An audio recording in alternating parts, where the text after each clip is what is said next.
We often picture India today as a nation defined by sheer volume, a massive footprint of 1.44 billion people. But beneath the surface of that massive number, the engine that drove India's historic population growth has stalled. This chart tracks the total fertility rate using National Family Health Survey data. The line drops to exactly 2.0. This sits below 2.1, the replacement level, the exact birth rate required to maintain a population size into the future. The era of the population explosion has ended. India has entered the demographic pivot, shifting from the management of volume towards the management of an aging architecture. Recognizing this pivot is essential for long-term planning. Continuing to prepare for a youth-led expansion while the country is actually aging creates a growing risk of misaligning national resources. To understand how India reached 1.44 billion people while its growth rate dropped, we must examine the historical baseline. Before 1921, growth was severely constrained by high mortality rates. Between 1911 and 1921, the absolute population shrank as global pandemics and regional famines swept through the subcontinent. Following independence, geometric population growth was driven by massive improvements in baseline survival, not sudden birth rate spikes. As more people survived into adulthood, the decadal growth rate climbed, peaking near 24.8% by the 1970s. This animated bar chart highlights the decade between 1991 and 2001.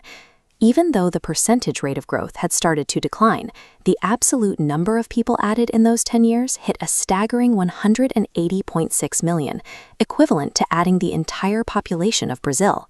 This is demographic momentum. A massive base population continues adding staggering raw numbers, even as growth rates fall. The sheer volume of this momentum defined 20th century policy, masking the quiet, structural shifts happening as healthcare infrastructure matured. The mechanism driving the demographic transition is straightforward. When societal survival rates improve, families adapt by having fewer children.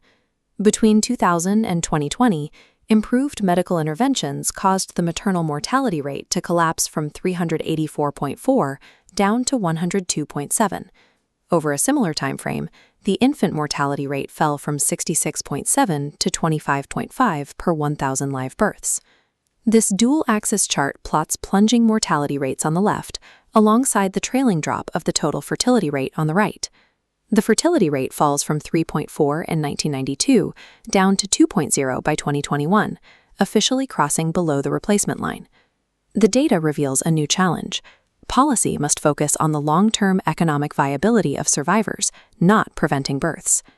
The immediate mathematical consequence of this falling fertility rate across the nation is a rapid and dramatic change to the country's overall age architecture.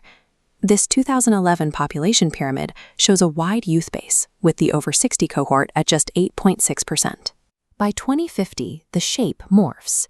The base shrinks, and the over 60 group expands to 19.5%, a shift compounded by life expectancy jumping from 61 to 70 years. This creates a severe shift in the dependency ratio.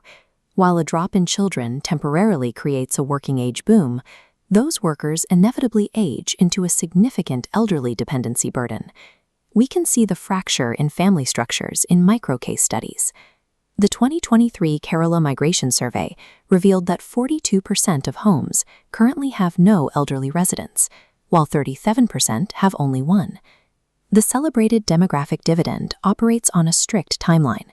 When the clock runs out, traditional family safety nets will buckle under the weight of an aging society.